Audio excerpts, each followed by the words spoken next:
اپنی دوستی کا ذکر کیا، اور آخر میں اللہ تعالیٰ نے کہا کہ میں کس کا دوست ہوتا ہوں، کس کی مدد کرتا ہوں۔ پہلے دوستی کا ذکر کیا شروع میں، اور آخر میں مدد کا ذکر کیا۔ اب آپ دیکھیے اللہ رب العزت دوست کس کا بنتا ہے، یہ اللہ تعالیٰ نے یہاں پہ فرمایا، اور اللہ کی دوستی اللہ والوں کو میسر آتی ہے، اور جو اللہ کا دوست بنتا ہے اللہ تعالیٰ اس کو دنیا میں ایک رتبہ دیتے ہیں جسے ہم ولی کہتے ہیں۔ اور ولی جو ہوتا ہے یہ اللہ کا اتنا قریب ہو جاتا ہے کہ یہ لفظ منہ سے نکالتا ہے تو اللہ پوری کر دیتا ہے۔ اور حدیث پاک میں آتا ہے میرے کچھ دوست ایسے ہیں، ولی ایسے ہیں کہ جب وہ قسم کھا لیتے ہیں تو میں پوری کر دیتا ہوں۔ یعنی وہ قسم کھاتے ہیں نا تو حضرت بلال رضی اللہ عنہ کا یا رسول اللہ سحری کا وقت ہو گیا ہے، بند ہو گیا ہے، یعنی آپ علیہ السلام کھا رہے تھے، پھر حضرت بلال نے اونچی آواز سے کہا یا رسول اللہ سحری کا وقت ختم ہو گیا ہے، صبح ہو گئی ہے، صبح ہو گئی ہے۔ پھر آپ کھاتے رہے، پھر حضرت بلال نے قسم کھا کر کہا اللہ کی قسم یا رسول اللہ صبح ہو گئی ہے۔ تو آپ علیہ السلام نے ہاتھ روک دیا، فرمایا بلال ابھی ٹائم باقی ہے، لیکن تیری قسم کھانے کی وجہ سے اللہ نے صبح جلدی کر دی۔ کہ حضرت بلال کا اللہ سے تعلق ایسا تھا، حضرت سفیان ثوری رحمۃ اللہ علیہ کو قتل کرنے کے لیے ابو جعفر منصور خود آیا عراق سے، بغداد سے، اور طائف سے جب تک پہنچا تو ادھر انٹیلیجنس نے آ کے، اپنے محبین بھی ہوتے ہیں انٹیلیجنس میں، ہم دیکھیں نا ان کے محبین تھے اس کے انٹیلیجنس میں، تو وہ آ کے کہا حضرت سفیان ثوری کو کہ سفیان ثوری تو کو نہیں کہا بلکہ سفیان بن عیینہ رحمۃ اللہ علیہ کو کہا کہ ابو جعفر منصور خود آیا ہے، 3 براعظم کا بادشاہ، اور اس نے قسم کھائی ہے کہ میں کعبے کے اندر مطاف میں سفیان ثوری کو پھانسی دوں گا۔ تو سفیان بن عیینہ رحمۃ اللہ علیہ نے یہ بات،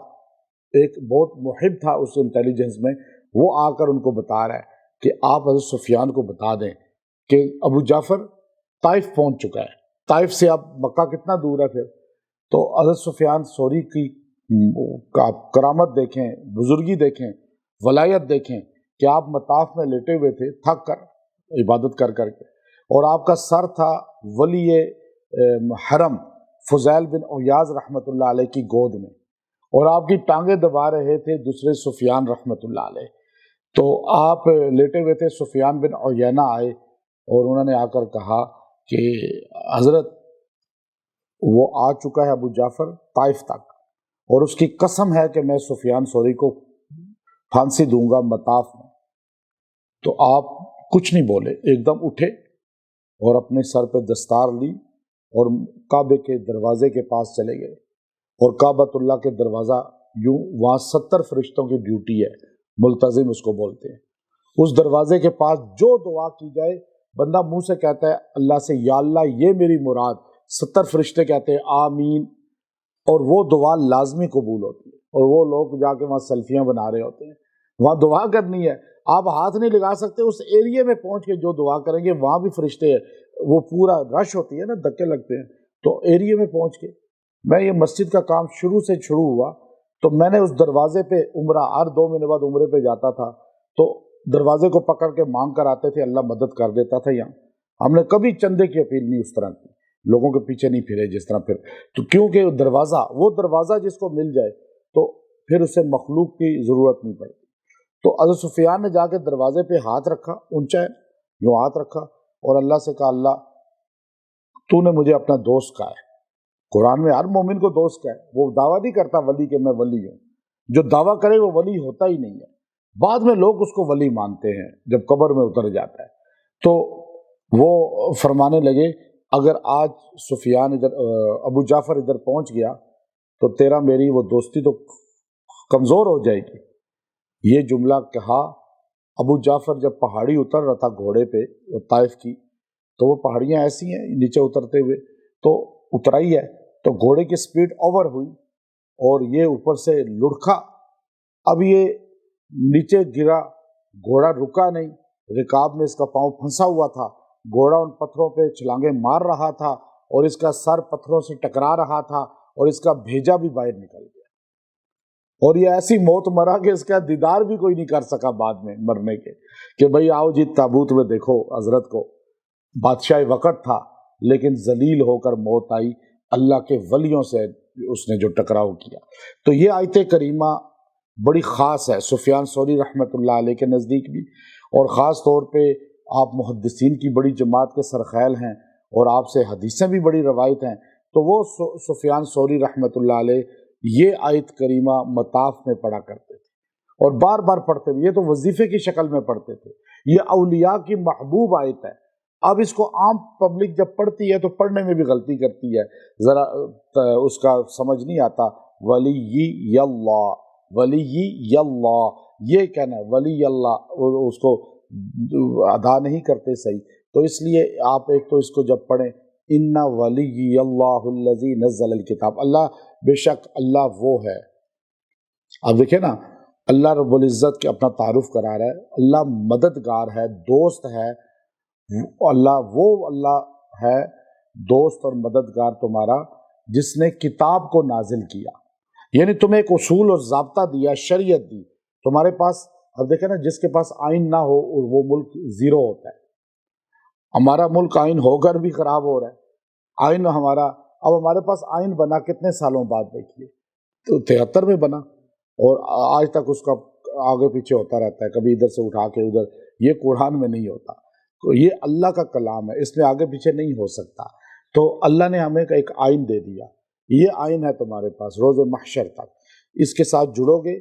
تو یہ تمہیں عزت دے گا، اس سے ٹوٹو گے ذلیل ہو جاؤ گے۔ جو قرآن حکیم سے ٹوٹے ہیں وہ ذلیل ہوئے ہیں۔ تو اللہ نے یہاں کہا ان ولی اللہ الذی نزل الکتاب، اور فرمایا وہوا یتولی الصالحین، وہ ہے ہی مددگار کس کا؟ نیک لوگوں کا۔ پہلے کہا اللہ تمہاری مدد کرتا ہے، اور مدد کس کی کرتا ہے؟ جو جتنا اللہ کے قریب ہوتا ہے، اور اللہ ان کا آنکھ بن جاتا ہے۔ حدیث قدسی ہے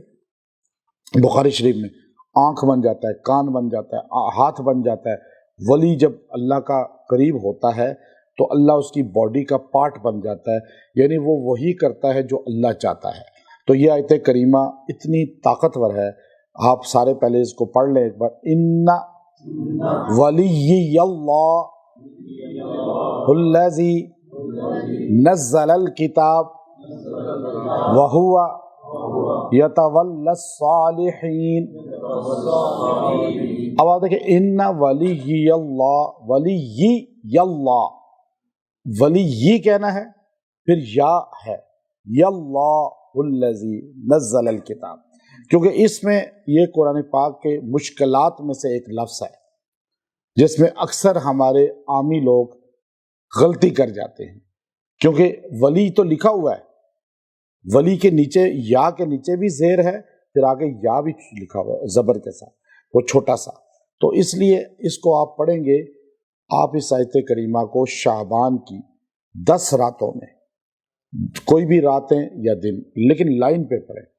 اگر کسی کا لیٹ پتہ چلتا ہے تو کوئی عذر آ جاتا ہے، جیسے خواتین کو مہینوں کے ہوتے ہیں تو وہ بھی پڑھ سکتی ہیں، عذر میں بھی ان کو 2 پارٹ میں کر لیں، جیسے پوری آیت نہیں پڑھ سکتی ان دنوں میں، لیکن آپ ایک آیت کے 2 ٹکڑے کر کے پڑھ سکتی ہیں، جیسے ان ولی اللہ الذی نزل الکتاب وہو یتولی الصالحین۔ اب یہ 2 حصوں میں پڑھی تو ان دنوں میں پڑھ سکتے ہیں۔ تو اس طرح یہ پڑھ، اگر کسی کو لیٹ پتہ چلتا ہے وہ آگے کے دن بھی ملا سکتا ہے، لیکن جو ابھی آپ کے پاس دن ہیں بہت ہیں، آپ شروع کریں ان کو، جو حاجت ہے، جو ضرورت ہے آپ کی انشاءاللہ 10 دن میں اللہ تعالیٰ دکھائے گا کہ آپ کی ہر حاجت اللہ پوری فرمائے گا۔ جادو ہے، جنات ہے، رزق کی تنگی ہے، اولاد نہیں ہے، اولاد تنگ کرتی ہے، رزق نہیں ہے، شادیوں میں مسئلے ہیں، کوئی رکاوٹ آ گئی ہے، کوئی بھی مسئلہ ہے، آپ یہ آیت کریمہ 313 بار روز پڑھیں، اور 10 دن یا رات، دن کو شروع کریں، یہ دن کو بھی پڑھ سکتے ہیں، رات بھی پڑھ سکتے ہیں، دن رات کسی بھی لمحے پڑھیں۔ وقت ایک رکھنا آپ کے لیے ضروری نہیں ہے، اور جگہ ایک رکھنا ضروری نہیں ہے، لیکن بیٹھ کر یکسوئی سے پڑھنا ضروری ہے۔ یہ نہیں کہ گاڑی چلاتے ہوئے آدھی پڑھ لی، آدھی جو ہے پنکھوں کو دیکھتے ہوئے پڑھ لی، آدھی واک کرتے ہوئے پڑھ لی، ایسے نہیں۔ بیٹھے ایک جگہ، چاہے دن رات کسی بھی لمحے یکسوئی سے پڑھیں اور تصور کریں اللہ ان کی مدد کرتا ہے جو صالحین بنتے ہیں۔ تو صالحین تو کم سے کم نمازی تو ہو نا، نماز پڑھنے والا صالح ہوتا ہے، قرآن پڑھنے والا۔ تو اپنی نسبت جوڑیں، آپ یہ عمل کر کے دیکھیں، آپ کو انشاءاللہ 10 دن میں اپنی مراد پوری ہوتی ہوئی نظر نہیں آئے گی، ہو جائے گی انشاءاللہ۔ اور یہ آیت کریمہ اولیاء کے وظیفوں میں رہی ہے، بڑے بڑے اولیاء نے اس کو پڑھا ہے، اور ایسے ایسے وقتوں میں پڑھا ہے کہ خاص طور پہ یہ جو اس کے بعد جو ہے نا آیت جو ہے اس میں اللہ نے کہہ دیا کہ جو لوگ اللہ کے غیر کو پکارتے ہیں ان کا اللہ کے علاوہ کوئی مددگار نہیں ہے۔ پوری آگے کی آیتیں بھی پڑھیں تو آپ کو پتہ چلے گا اس میں کتنی طاقت ہے، اللہ ہمیں سمجھا رہا ہے۔ تو خاص طور پہ جو منگول یہ جو ہلاکو وغیرہ تھے، ان لوگوں کے مظالم میں اکثر اولیاء نے اس آیت کو اپنا وظیفہ بنایا اور اللہ نے ان کی جان بخشی کرائی ہے۔ وآخر دعوانا ان الحمد للہ رب العالمین۔